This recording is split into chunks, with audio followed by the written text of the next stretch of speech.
Ce sera une commission qui va porter l'Europe droit dans le mur, qui sera vraiment contre les travailleurs en Europe, qui va vraiment être une commission de l'austérité, destruction. Cette nouvelle Commission européenne est composée de gens qui seront totalement déconnectés de la réalité. Donc on a regardé les salaires, les revenus qu'auront ces commissaires. Par exemple, pour Mme Ursula von der Leyen, ça dépasse les 30 000 € par mois. Donc ça veut dire qu'elle n'aura aucune idée des difficultés que vivent les gens.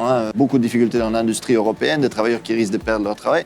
Ursula von der Leyen, présidente de la Commission européenne, quand même, s'en rendra pas compte. Deuxièmement, sur le plan politique, en fait, quand on va regarder, nulle part, elle part des besoins sociaux, des besoins des gens.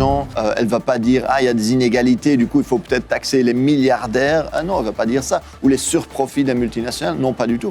Au contraire, cette Commission européenne vient bien dire aux États « Ah, vous devez couper là dans les services publics, peut-être faire des réformes, même moins de pensions pour les gens, toutes ces réformes antisociales. » Et d'autre part, qui prépare des milliards d'euros d'aide pour les grandes multinationales de l'armement. Ce sont des entreprises qui font beaucoup de profits souvent, grâce à la guerre en Ukraine, grâce à la guerre à Gaza. Et pourtant, là, la Commission européenne veut dire « Ah, on va vous donner le paquet de milliards et de milliards. » Et sur le plan international, ce qui est choquant, c'est que cette nouvelle Commission européenne, personne ne parle de sanctionner Israël. Pourtant, Israël qui détruit la Palestine, qui fait un génocide à Gaza, un nettoyage ethnique, qui occupe maintenant Syrie, qui a attaqué le Liban et d'autres pays.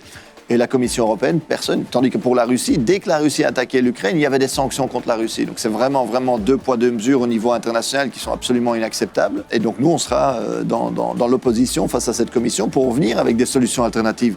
Pour dire non, l'Europe doit effectivement aujourd'hui sanctionner Israël. Nous avons besoin d'une Europe qui pousse pour des augmentations de salaires, pour des augmentations des investissements dans les services publics, dans les transports, les écoles, tout ça. Et donc ce sera fondamental.